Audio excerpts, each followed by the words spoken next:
Is Amy Kuntz, okay. Hi, everyone. My name is Amy Kuntz, and I am an instructional designer with Penn State's Teaching and Learning with Technology. I have with me Sara Davis. We're both in the same unit. And today we're going to be talking about the future of faculty development, integrating lessons learned from remote teaching and learning. This is an interactive session, but you definitely do not have to unmute and talk. It could be chat-based or polling or even note-taking. So all of the slides will be shared, as well as our collaborative notes document that we'll be sharing a wealth of resources and can collaborate from one another moving forward. So our objectives in the 15 minutes we have together is to not just learn, but share and learn from one another and really reflect on integrating our pandemic lessons learned as faculty developers into your own institutional context. We'll produce a list of examples of how to carry the innovation forward within faculty development, and then also compose talking points with our stakeholders and upper administration about how we can carry the innovation forward and carry that change and implement that change. I know that we're on different levels of being back in person fully or partially or still remote.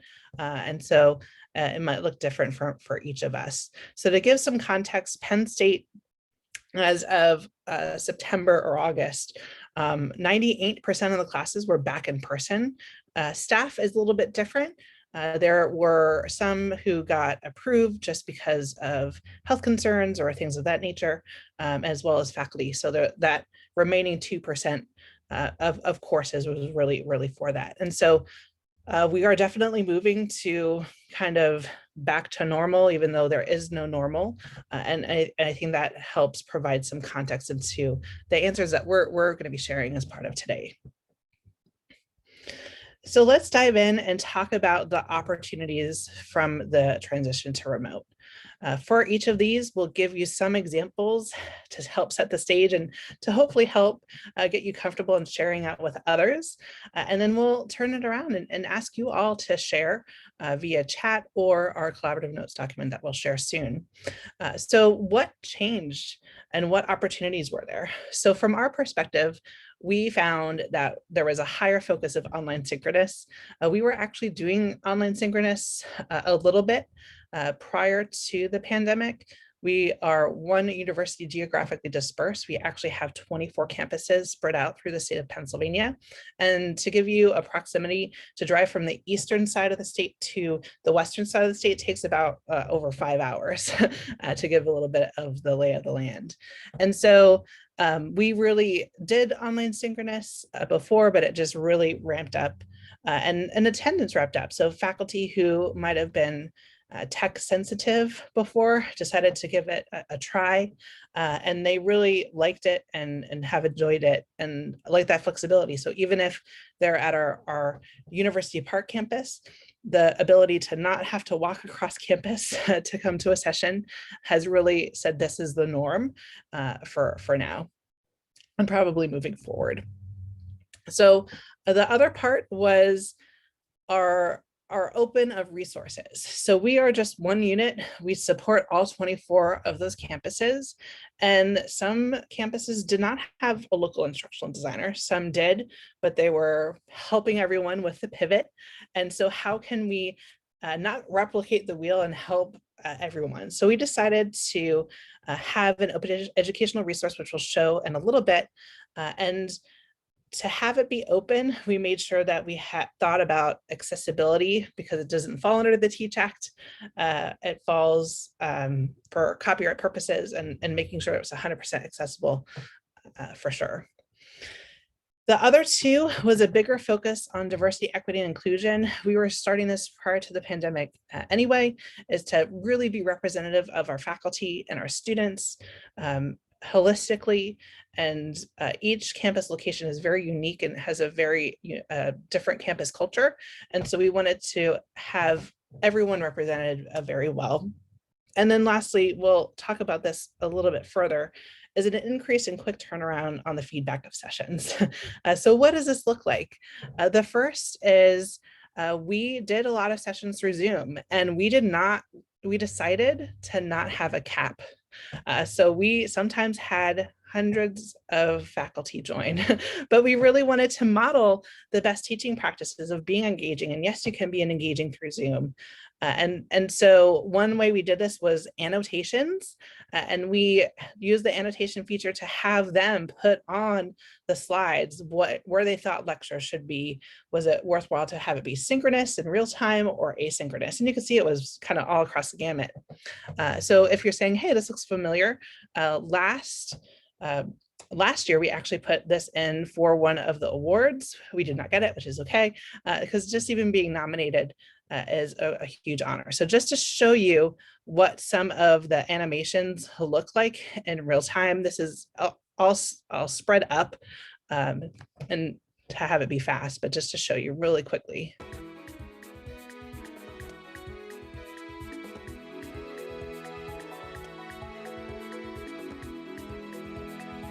So this is the virtual whiteboard, people putting their answers in real time. This was the annotation that we did, and you can see it populates up pretty quickly, and people definitely explored that. So that video is in our collaborative notes document, which we'll share in a minute. So the other thing is the engaging student series. We did have it be decided to be open. And so we have a press book, and I believe Sarah's going to be putting that into the chat, if not already. And so this is available. We actually have 18 different sessions. We're adding to it even now. We did each session multiple times, and just in 2020 alone, we were able to reach out to 1,700 faculty members. And so by having it be online and really focused on collaboration and having it say, hey, you could use this. It's openly licensed. And here, let me actually go into the book. So if you go by chapter, there's a whole bunch that's on here. So if you want to think about time management strategies for the busy instructor, it gives you a little description. It has a recording. We didn't decided to stop doing all the other recordings. The first one is closed captioned, but the others are not, just for that replication part. Then it has the presentation and all the links that were featured. So not only was this used at Penn State, it was used by other local universities. It also was used by other school districts in the area to really help with that pivot.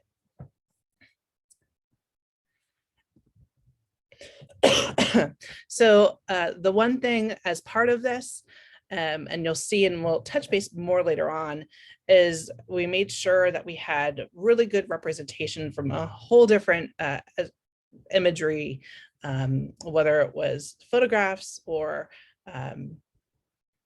character items. We made sure that it represented a whole lot, not just that typical homogeneous area where a lot of Pennsylvania is rural and it has not a diverse body. So we wanted to collaborate and make sure that we were thinking of Pennsylvania as a whole and broadening their perspectives. So now we're going to change things over to you. We did a little bit of the talking, but now it's your turn. We have 2 questions. And so feel free to type in the chat. And we'll also be doing what's called a collaborative notes document. So if you would rather just type it in there, we'll be saving the chat and making sure we save before we end the session. And so we'll move those over to the collaborative document. So the one that Sara put in here, it is ability to edit. We'll put the slides up here, but each of these categories. So the first thing is, how did your offerings change as we transition to remote teaching and learning? And then, did you survey your faculty about the programming they attended? And if so, how did they respond? And how did you act upon it? So we're only doing this section. We'll revisit these for those others later on.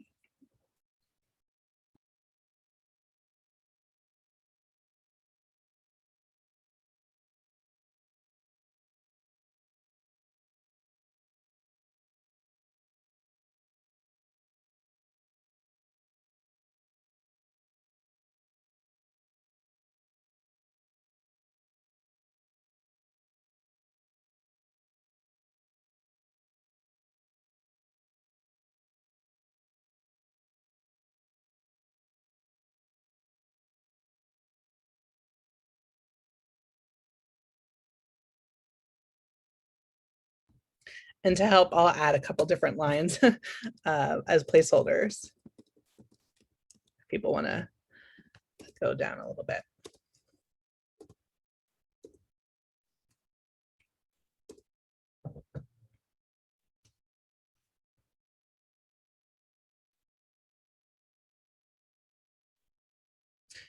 Yeah, and if the it's great that we're having 42 people. So if you don't want to type in the collaborative document, because there are a lot of people here, feel free to also put in the Zoom chat and we'll move those over for sure.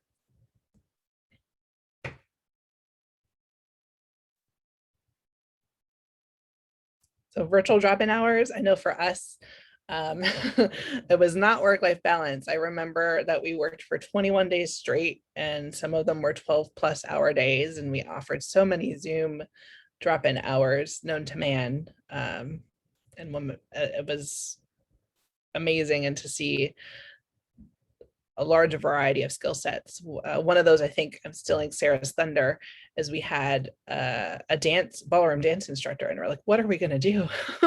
But we were really creative, and we came up with documents of, hey, if we're going to be doing science related things or mathematics, or if we're going to help do music and orchestration online, what does that look like? And so that brainstorming definitely helped.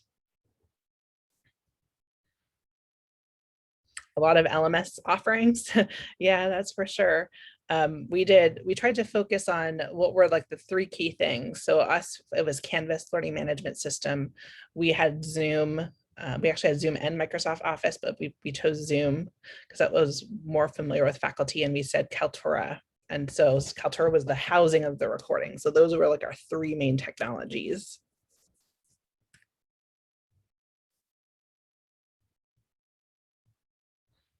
Had some self-paced Canvas training and live online 60 minutes. Short courses, awesome. And having a template. we had a template in existence, but I don't think it was used too much. But it's great to hear other success stories with templates and moving that online really fast.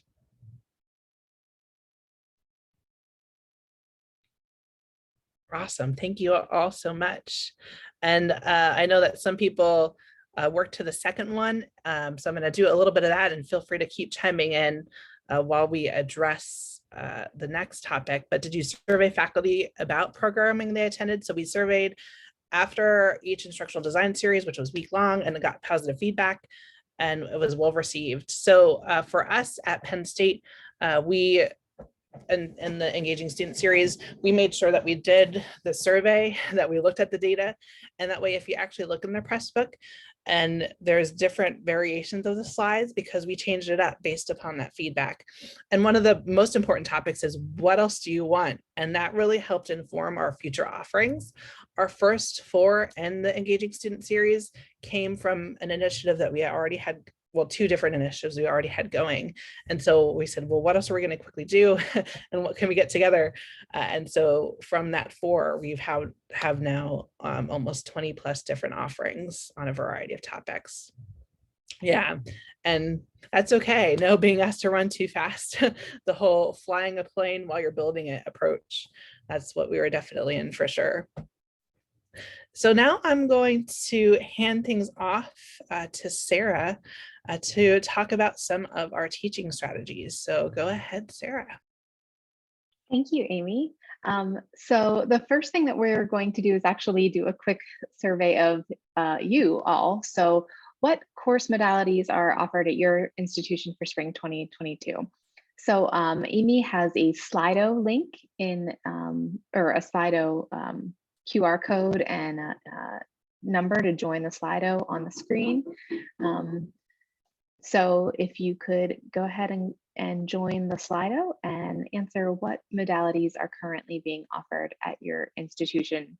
And if you don't want to Slido, you can also feel free to post your answer in the chat.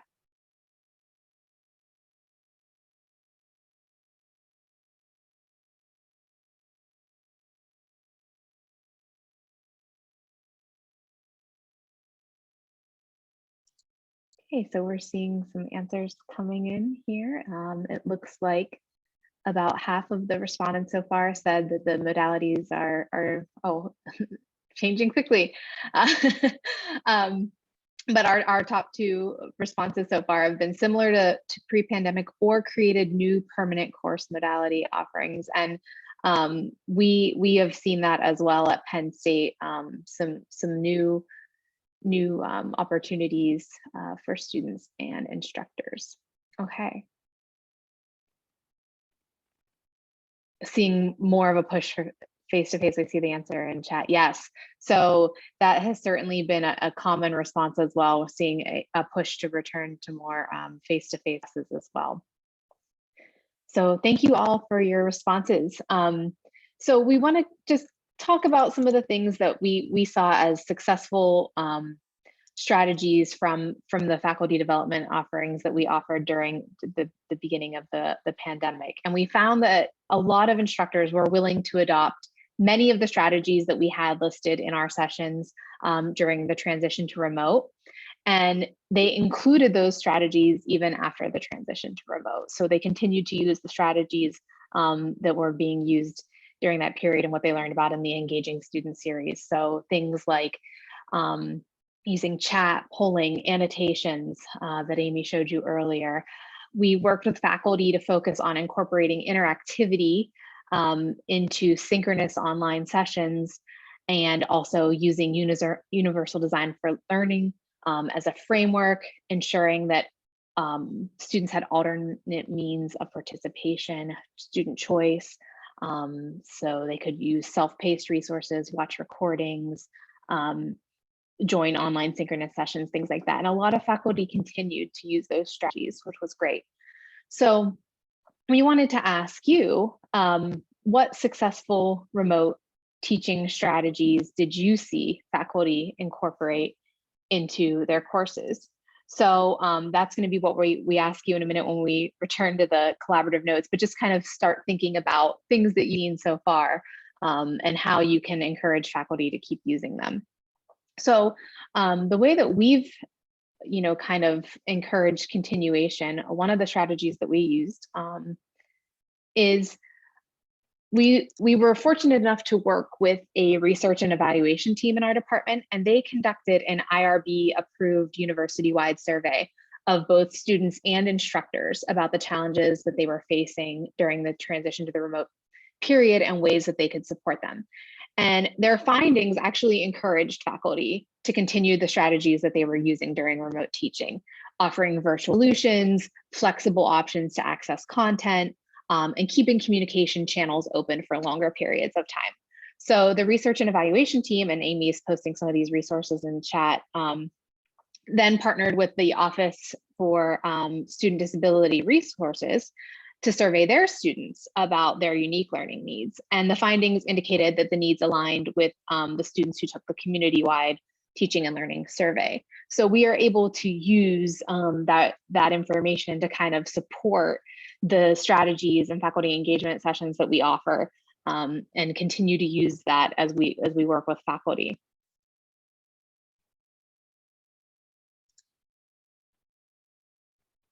So we found this graphic to be a helpful visual representation of how people traditionally think of educational technology adoption.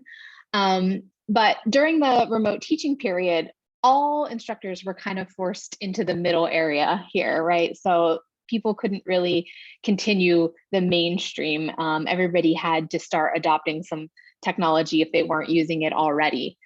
So we found this to be an opportunity to encourage faculty to continue to use educational technology in their courses.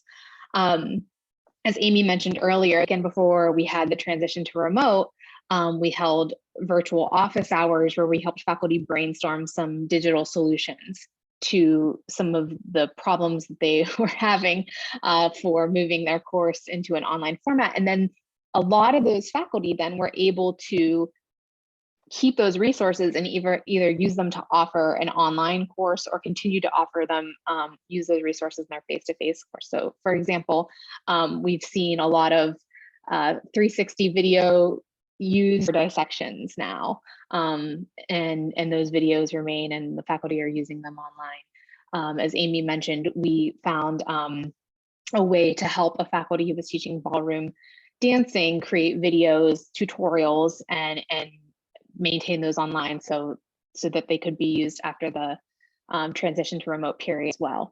Another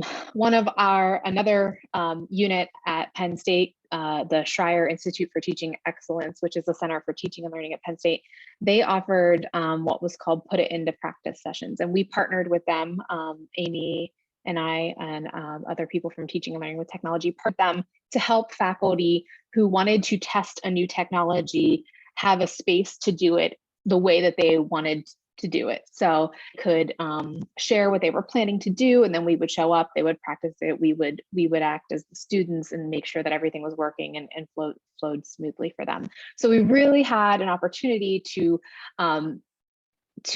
have some more ed tech enthusiasts kind of on the left end of the screen, and it's been really wonderful, and a lot of creative ways to teach have kind of emerged from this as well. So here's where we want to work on our collaborative notes again. We want to hear from you. What successful remote teaching strategies did you see faculty incorporate into their course, and how can you, or how did you encourage faculty to keep using those strategies and technologies moving forward? So again, Amy has posted the collaborative notes in the link in the chat, and we're looking at the section of the document that says teaching strategies.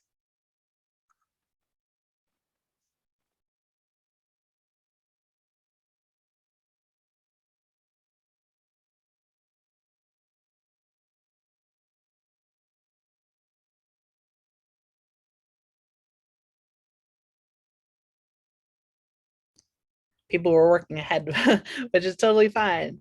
But in case people are going to be in here, I'm going to repeat what I did before to have different letters so we're not typing on one another.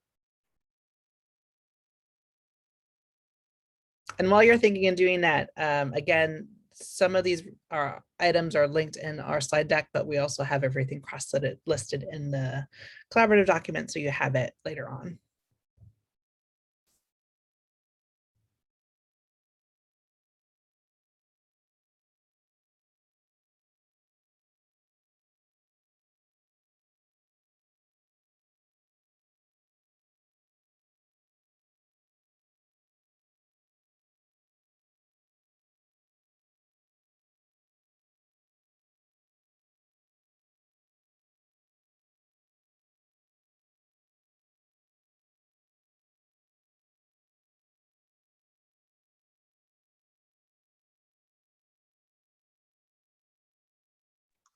See a lot of great ideas and strategies coming in here. Love the idea of the learning menus, the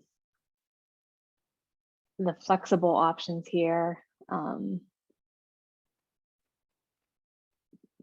creative uses of Zoom, keeping flexibility with due dates. Yes. And check-ins. Awesome. So we'll give you just about 30 more seconds, and then I will be turning things back over to Amy to discuss lessons learned.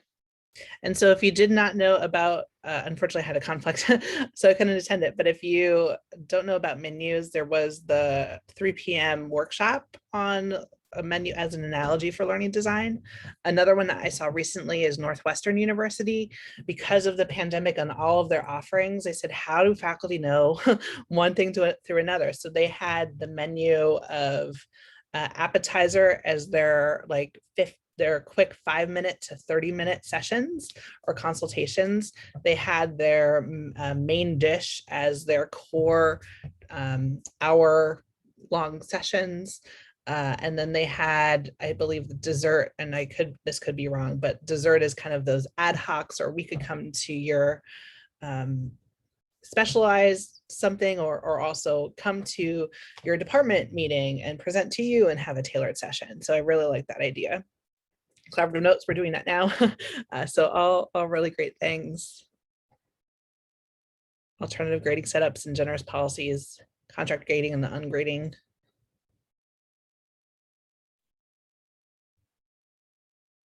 Perfect, great. Thanks so much, all, and thanks, Sarah, for that segue into our next topic of lessons learned. And so we have about 20 minutes left just to, so we'll focus on various lessons learned, and then our next part is moving forward in some of those key takeaways and what we can do for that. So with lessons learned, one thing is we have another question for you.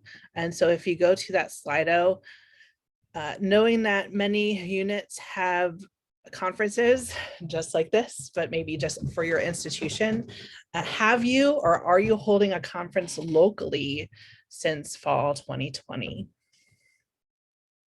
And if you have, is it in person, online, a mixture, brainstorm, no, but in brainstorming stages, or no, not thinking of doing so? So again, if you go to slido.com and enter that code.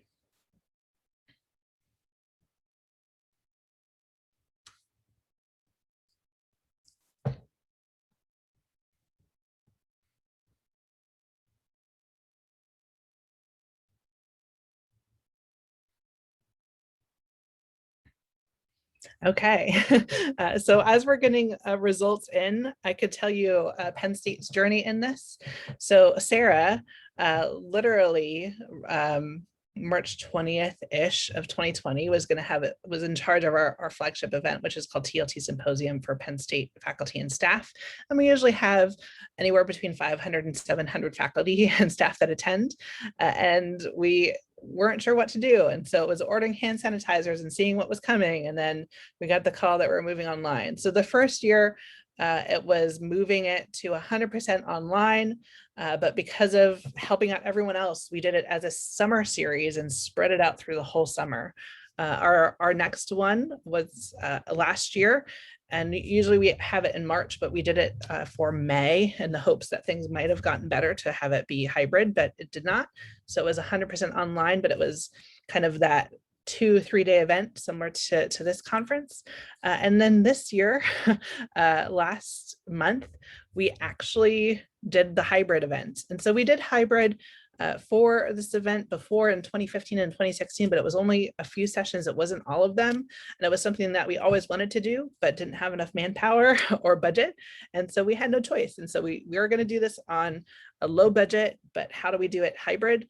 And so we had some hiccups along the way, but it was overall successful. We actually had our debrief meeting of how many people attended and what were the survey results. And overall, it was a successful event and people would recommend it, and they'd still want it to be in hybrid. Again, that 24 campuses and travel and having it be geographically dispersed, it really helps from the equity standpoint. And so we're seeing how do we do this, but making sure that we have enough staff to do so.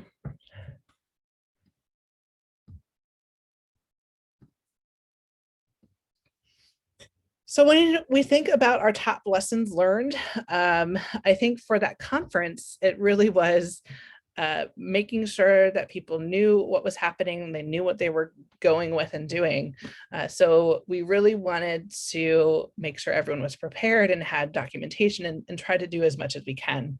So our top lesson learned in faculty development overall, this is very anecdotal, but it was from our surveys and our feedback and what people actually implemented. And it was that iterative approach of saying, okay, well, what other topics do faculty want? So after that initial pivot and seeing what we believe to be the key essential set, what were they most interested in?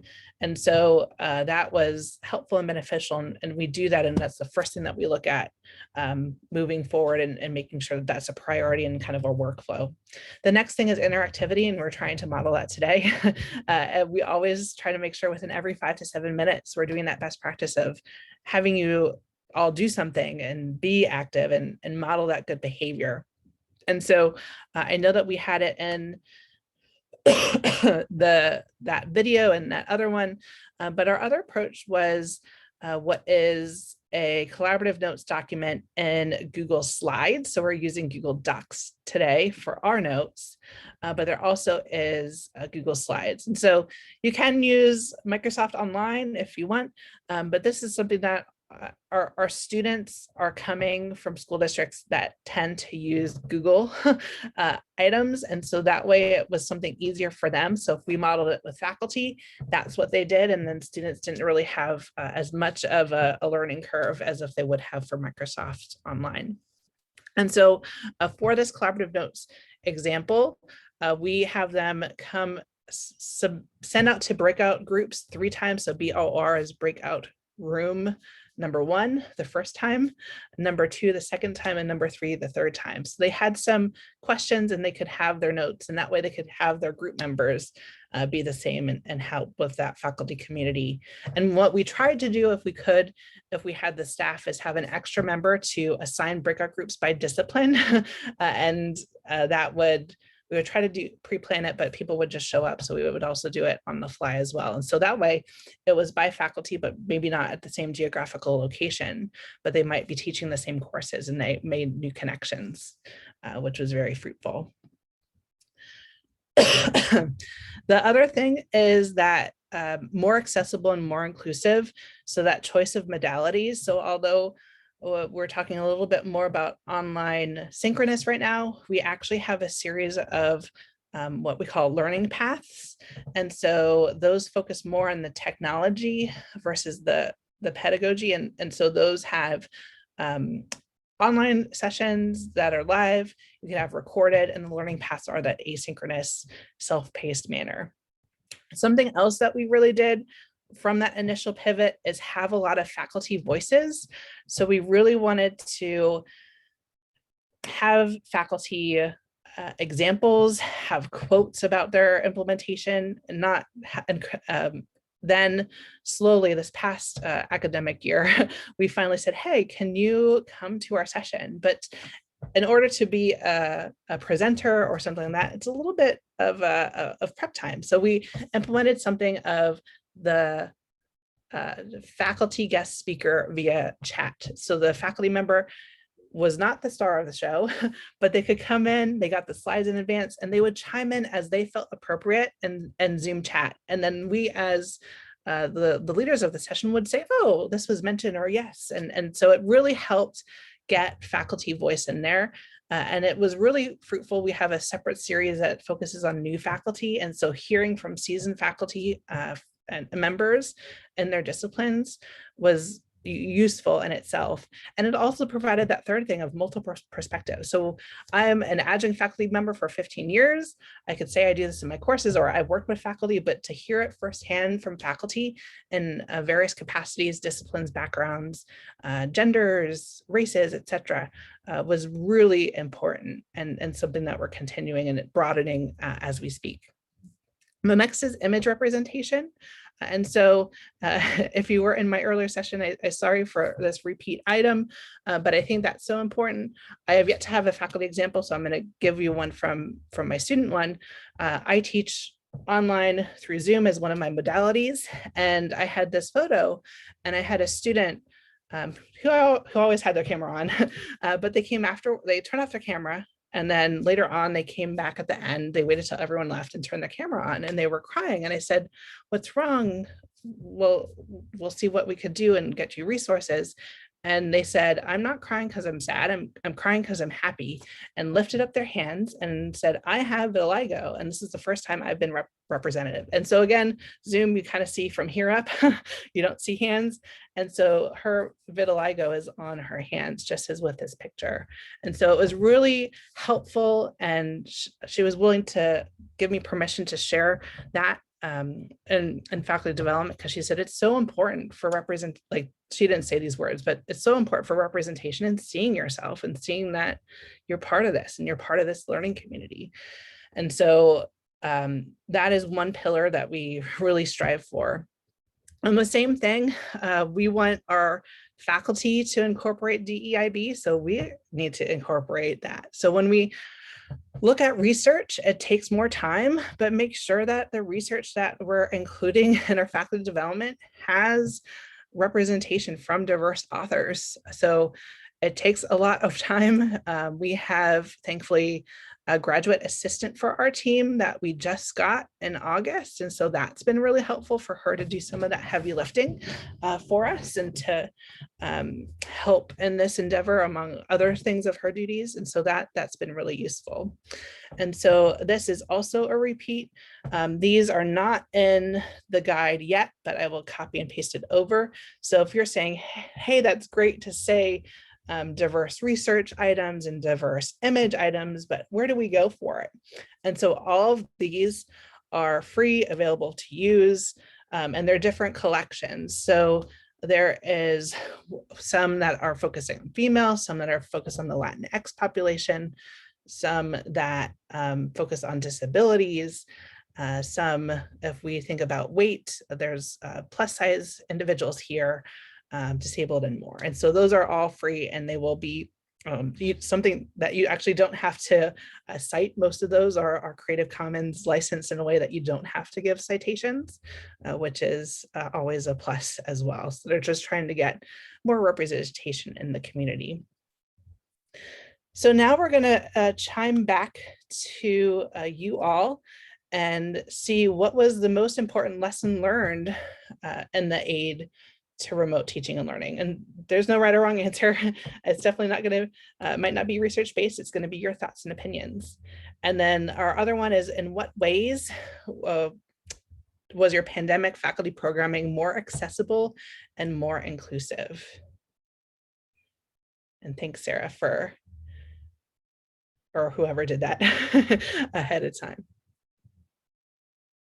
So we're down here on lessons learned, number 4 and 5.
So for number 4, keep chiming in there, but I absolutely love the faculty well-being aspects. I know even us as staff, that term effective labor, the need that we suppress our own feelings and well-being to help create that desired feelings in others. And I know there were some EDUCAUSE articles. I know recently there was a faculty focused one.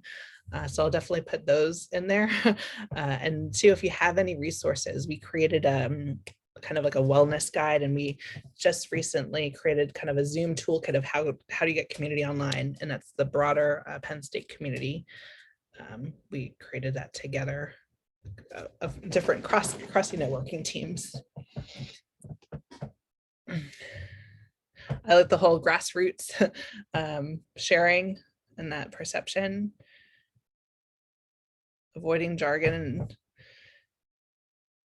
yeah, and so many of the faculty, we try to be on the cutting edge or the leading edge, and so a lot of the faculty that we were working with were might not have even turned on their course in the learning management system before. So how do we get them and have them come back and maybe progress even more? Awesome, thanks so much. And then the other part is accessible. So virtually is a good part, and that has actually increased participation. And Zoom fatigue, yeah, so we're looking at that. We have used a tool called Spatial Chat. And I know there's a lot of metaverse or virtual sessions as part of this conference to explore different ones of alternatives to Zoom.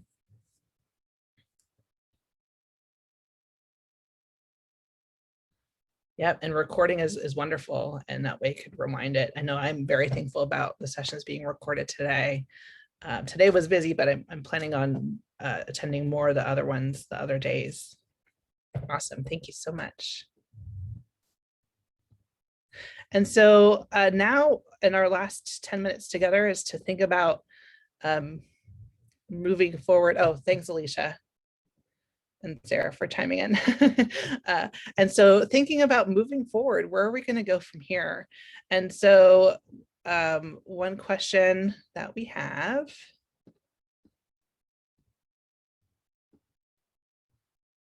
is, what are the faculty development modalities that you are offering? So we said about what course types are you offering? What about your other conference? But what other what workshops are you doing in person, online synchronous, online asynchronous? And you could select all that apply. So you could choose all of them if you're doing all of them.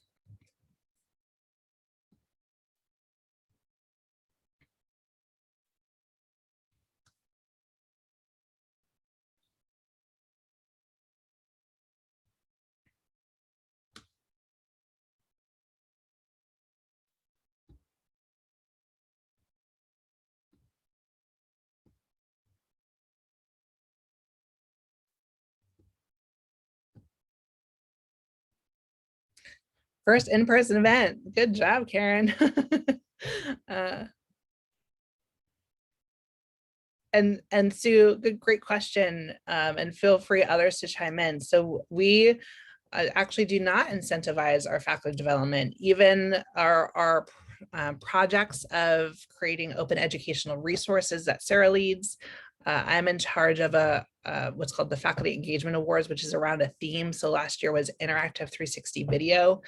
We are not allowed to give stipends. And so because of faculty choice of being remote, what was useful to was to have food and sandwiches, and that's not a thing. So what do? So most of the stuff, it's non-incentivized. For some of those larger projects, we try to have it be hardware or software. So for those faculty engagement awards, which was a year-long commitment, they had to create an interactive 360 video and use it in their courses. It was staff time and saying, hey, we have people to help with the IRB process if you want research, or you're going to get a dedicated 360 camera to take wherever you are. And because of the extended pandemic, we're giving it to them for the entire next year. And then after that, they could keep it locally. So we try to be innovative. We try to do something different. The other thing is this was a unique approach, is we had Amazon gift cards to what's called Amazon Explorer. And so there are kind of live virtual tours that people kind of live stream, just like there's a live streaming thing on Twitch, but it's going around the room and showing Venice and outside of Venice and bringing our students to there. We had a faculty member took her class to a Costa Rican preserve for toucans and sloths, and was able to see them in real time and interact with the person who was on the camera in Costa Rica.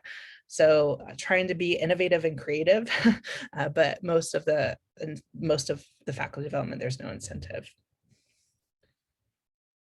Great question. And so thank you all. We have a majority of online, a little bit in person, and some multi-audience. And thank you all for that. And so for us, we've offered in person. We've had a few, but we say, hey, we're going to have an in-person session and then the online synchronous. And then we always make sure that one is on a Monday, Wednesday, Friday, and another is on a Tuesday, Thursday. So that way, if people's teaching schedules are one or the other, they have that choice. And oftentimes we cancel the in-person one. So we'll see how that changes. We still offer it from time to time and have slight participation. So now we're going to switch gears and talk about kind of our perception shift and things that have happened of moving forward. So as instructional designers, there has been, at least kind of broadly talking to people, it's recognition and importance of our work. Some pockets of Penn State, it was you are the tech people that push the buttons or create the online asynchronous courses, where it really is your ed tech experts along with pedagogy, and you really help be creative and think about things. We also, as was mentioned by others in the chat, is the balance of faculty burnout and making sure that their wellness and well-being are there, meeting the faculty member where they are. And we've seen people who've come back and say, okay, I'm going to do Canvas and put up files, and they come back and they do Canvas quizzes, and then they come back and they do Zoom polling. And then we have a product called Top Hat. So one faculty member is like, I don't want to learn Top Hat, but I'm going to do Zoom polling for my in-person classes. But that ended up her teaching that mixed modality of in-person students and online at the same time, because she had a large group, and with quarantining and everything else, it got her teaching that way. So that segmented change is so important. And then two, I know that many of us are perfectionists, and so we have to think about ourselves and our work-life balance. And so do our work with what we can given the time constraints. And so I think we always try to say, what can we do better? And let's put in an extra hour so it's perfect.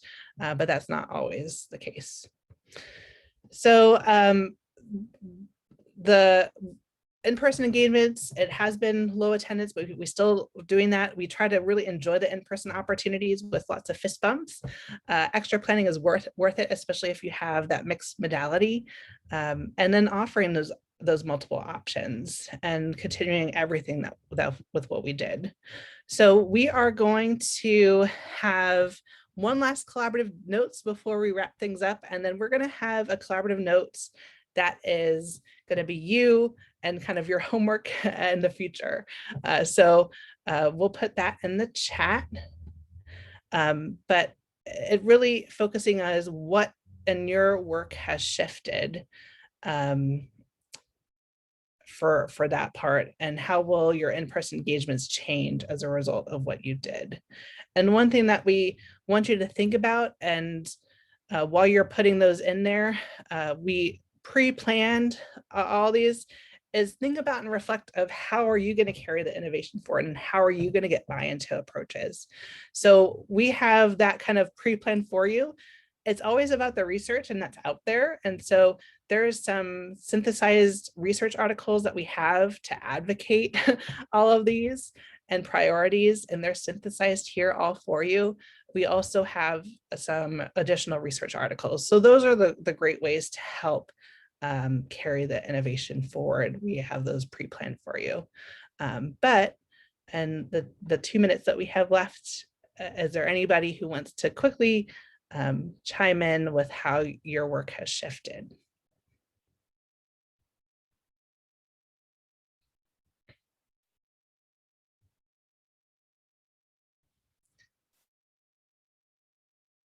Active learning strategies, great. I love those. This could have been an email, or could have been a Zoom meeting. Definitely valid. Wonderful. Awesome. So we answered all the questions kind of on the way, but thank you all for coming today. And Sarah put in the link to the slides and the resources. This will be posted in the Discord as well.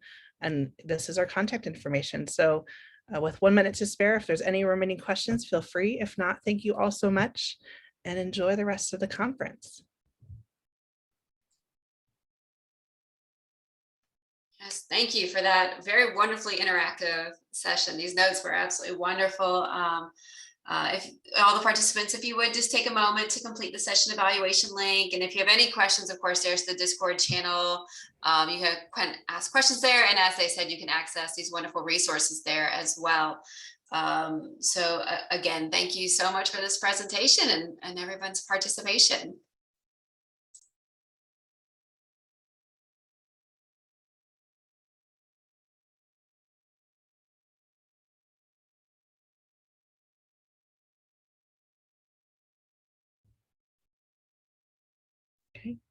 I think no other questions. So thank you so much for being the moderator, and everyone enjoy the rest of the conference. All righty, I'll stop recording now and then we'll close the meeting.